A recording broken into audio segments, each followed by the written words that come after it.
ನಿಮಗೋಸ್ಕರ ಟೀ ಮಾಡಿಕೊಂಡು ಅವಾಗಿಂದ ಕಾಯ್ತಾ ಇದ್ದೀನಿ. ಟೀ ಎಲ್ಲ ತಣ್ಣಗಾಯ್ತು. ಬರೋಕೆ ಯಾಕೆ ಇಷ್ಟೊತ್ತು ಮಾಡಿದ್ರಿ ತುಳಸಿಯವರೇ? ಓಹ್ ಸಾರಿ, ನೀವಂತೂ ಗೊತ್ತಾಗ್ಲಿಲ್ಲ. ತುಳಸಿಯವ್ರು ಅನ್ಕೊಂಡೆ. ಬನ್ನಿ, ಟೀ ಕುಡಿತೀರಲ್ಲ, ಕೂತ್ಕೊಳ್ಳಿ.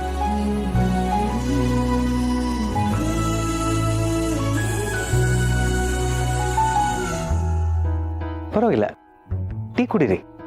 ನಾನು ತುಳಸಿಯವ್ರಿಗೆ ಇನ್ನೊಂದು ಕಪ್ ಮಾಡಿಕೊಡ್ತೀನಿ.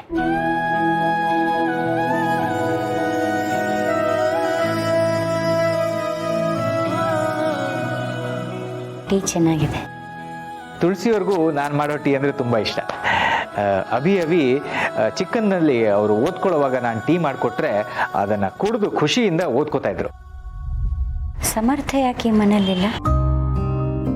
ಅಭಿ ಹಾಗೇನೆ ಅವನು ಕೂಡ ಇದೇ ಮನೇಲಿ ಇರ್ಬೇಕಿತ್ತಲ್ವಾ? ಪರವಾಗಿಲ್ವೇ, ನೀವು ಅಷ್ಟೆಲ್ಲ ಯೋಚನೆ ಮಾಡ್ತೀರಾ? ಹೌದು, ಸಮರ್ಥ ಕೂಡ ನನ್ನ ಮಗನೇ. ಅವನು ಈ ಮನೇಲಿ ಇರಬೇಕಾಗಿತ್ತು. ಆದರೆ ಏನು ಮಾಡೋದು, ಅವನು ತುಂಬ ಸ್ವಾಭಿಮಾನಿ. ತನ್ನ ಕಾಲ ಮೇಲೆ ತಾನೇ ನಿಂತ್ಕೋಬೇಕು, ತನ್ನ ಮನೇನ ತಾನೇ ನೋಡ್ಕೋಬೇಕು ಅಂತ ಹೇಳ್ತಾನೆ. ಅದಕ್ಕೆ ಅವನು ಈ ಮನೇಲಿ ಇರೋದಕ್ಕೆ ಒಪ್ತಿಲ್ಲ. ಆ ಮನೆ ಅಂದರೆ ಅವನು ಯಾಕೆ ಆ ಮನೇಲಿದ್ದಾನೆ? ಅವನು ನಿಮ್ಮ ಮಗನೇ ಅಲ್ವಾ? ಅವನು ಮಾತ್ರ ಯಾಕೆ ಆ ಮನೇಲಿರಬೇಕು? ಓಹ್, ನಿಮ್ಮ ಕನ್ಫ್ಯೂಷನ್ ನನಗೆ ಅರ್ಥ ಆಗುತ್ತೆ. ನಿಮಗೆ ಅರ್ಥ ಆಗೋ ಥರ ಹೇಳ್ತೀನಿ. ಅಭಿ ಇಬ್ಬರು ನನ್ನ ಮಕ್ಕಳು. ಅಂದರೆ ನನ್ನ ಹೆಂಡತಿ ಸುಮತಿ, ಅವಳು ಆಮೇಲೆ ತೀರ್ಕೊಂಡ್ಳು. ಆಮೇಲೆ ನಾನು ತುಳಸಿಯವರನ್ನ ಮದುವೆ ಆದೆ. ಸಮರ್ಥ್ ಮತ್ತು ಸಂಧ್ಯಾ ಇಬ್ಬರು ತುಳಸಿಯವರ ಮಕ್ಕಳು. ತುಳಸಿಯವರು ನನ್ನ ಜೀವನಕ್ಕೆ ಬಂದಮೇಲೆ ಆ ಇಬ್ಬರು ಮಕ್ಕಳು ನನ್ನ ಮಕ್ಕಳಾದರು. ಆ ಮನೆ ಅಂತ ಹೇಳಿದ್ನಲ್ಲ, ಅದು ತುಳಸಿಯವರ ಮಾವನ ಮನೆ, ಒಂಥರ ತುಳಸಿಯವರ ತವರು ಮನೆ ಅಂತ ಹೇಳ್ಬೋದು. ಅದಕ್ಕೆ ಸಮರ್ಥ್ ಮತ್ತೆ ಸಂಧ್ಯಾ ಅಲ್ಲಿದ್ದಾರೆ. ತುಳಸಿಯವರು ನನ್ನ ಜೀವನಕ್ಕೆ ಬಂದ ಮೇಲೆ ನನ್ನ ಜೀವನಕ್ಕೆ ಒಂದು ಅರ್ಥ ಬಂತು. ಎಲ್ಲ ಇದ್ದು ಏನು ಇಲ್ದಾಗಿದ್ದೆ. ಆದರೆ ತುಳಸಿಯವರು ನನ್ನ ಬದುಕಿಗೆ ಬಂದ ಮೇಲೆ ನನಗೆ ಒಂದು ಹೊಸ ಜೀವನ ಕೊಟ್ಟರು. ನನ್ನ ಮಕ್ಕಳಿಗೆ ತಾಯಿ ಪ್ರೀತಿ ಕೊಟ್ಟರು. ಅದಕ್ಕೆ ನನಗೆ ತುಳಸಿಯವರಂದರೆ ತುಂಬ ಪ್ರೀತಿ, ತುಂಬ ಗೌರವ. ಹೊಗಳಿದ್ ಸಾಕು, ಟೀ ಕುಡೀರಿ, ಟೀ ಆರೋಗತ್ತೆ. ಈಗ ಬರ್ತಾ ಇದ್ದೀರಾ? ಕೂತ್ಕೊಳ್ಳಿ. ನಿಮಗೆ ತಂದಿದ್ದ ಟೀಯನ್ನು ನಾನು ಅವ್ರಿಗೆ ಕೊಟ್ಟೆ. ಇರಿ, ನಿಮ್ಗೆ ಇನ್ನೊಂದು ಕಪ್ ಟೀ ಮಾಡ್ಕೊಂಡ್ಬರ್ತೇನೆ. ಇಲ್ಲ ಪರವಾಗಿಲ್ಲ, ನನಗೆ. ಆಹಾ, ದತ್ತ ಮಹಾಪ್ರಭುಗಳೇ, ಪುಷ್ಕಳವಾದ ಭೋಜನ, ರುಚಿಯಾದ ಅಡಿಗೆ. ಪಾಪ ತಿಂದಿದ್ದೇ ಗೊತ್ತಾಗ್ಲಿಲ್ಲ. ಹೊಟ್ಟೆ ಅಪ್ಪ ಒಂಥರ ಭಾರ ಅನ್ನಿಸ್ತಾ ಇದೆ. ಜಿಗ್ಗ ಮಹಾಸ್ವಾಮಿಗಳೇ, ಹೊಟ್ಟೆ ಭಾರ ಆಗೋವರೆಗೂ ತಿನ್ನಬಾರ್ದು, ತಲೆ ಭಾರ ಆಗೋವರೆಗೂ ಚಿಂತೆ ಮಾಡಬಾರ್ದು ಅಂತ ನಮ್ಮಮ್ಮ ಆಗಿನ ಕಾಲದಲ್ಲಿ ನನಗೆ ಹೇಳ್ತಾ ಇದ್ರು. ಅದಕ್ಕೆ ನೀನು ಸ್ವಲ್ಪ ಕಮ್ಮಿ ಊಟ ಮಾಡು. ಅದು ಆಗಿನ ಕಾಲ. ಈಗಿನ ಕಾಲದಲ್ಲಿ ನಾನು ತಟ್ಟೆ ಮುಂದೆ ಕೂತ್ರೆ ಊಟ ನಿಲ್ಸಕ್ಕೆ ಮನ್ಸು ಬರೋದಿಲ್ಲ. ತಟ್ಟೆಗೆ ಅನ್ನ ಹಾಕೋತಾ ಇರ್ಬೇಕು, ಕಲಿಸ್ಕೋತಾ ಇರ್ಬೇಕು ಅಂತ ಅನ್ಸುತ್ತೆ. ಕೈಯೇ ತಿಂತಾ ಇರ್ಬೇಕು, ಬಾಯಿ ಒಳಗ್ ಕಳಿಸ್ತಾ ಇರ್ಬೇಕು. ಹಾಗಾದ್ರೆ ಇದೇ ರೀತಿ ಸಂಕಟ ಪಡ್ತಾನೇ ಇರ್ಬೇಕು. ಇಲ್ವೇ ಬಿಡು ಸೊಸೆ ಮುದ್ದು, ಈ ತರ ಸಂತೋಷದಿಂದ ಸಂಕಟ ಅನುಭವಿಸೋದಕ್ಕೂ ಒಂಥರ ಸುಖ. ಅಯ್ಯೋಯ್ಯೋ, ಅಂಥ ವಿಚಿತ್ರವಾದ ಕೆಲಸ ಯಾವುದು?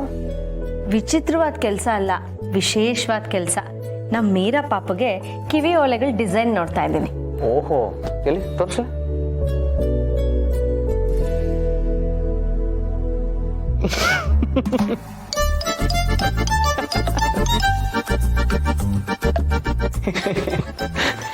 ಯಾಕೋ, ಏನಾಯ್ತು? ಯಾಕೆ ಹೀಗೆ ನಗ್ತಿದ್ಯಾ? ಬ್ರೋ, ನನ್ನ ಹೆಂಡತಿ ಒಂದು ವಿಶೇಷವಾದ ಕೆಲಸ ಮಾಡ್ತಿದ್ದಾಳೆ. ಅದೇನು ಅಂತ ಗೊತ್ತಾದ್ರೆ ನೀನು ಜೋರಾಗಿ ನಗ್ತೀಯ. ಅಂಥದ್ದೇನು ಕೆಲಸ? ಏನದು? ನಮ್ಮ ಮೀರಾ ಪುಟ್ಟಿಗೆ ಇವಳು ಕಿವಿ ಒಲೆ ಸೆಲೆಕ್ಟ್ ಮಾಡ್ತಿದ್ದಾಳೆ. ಅದು ನನ್ನ ಹೆಂಡತಿ.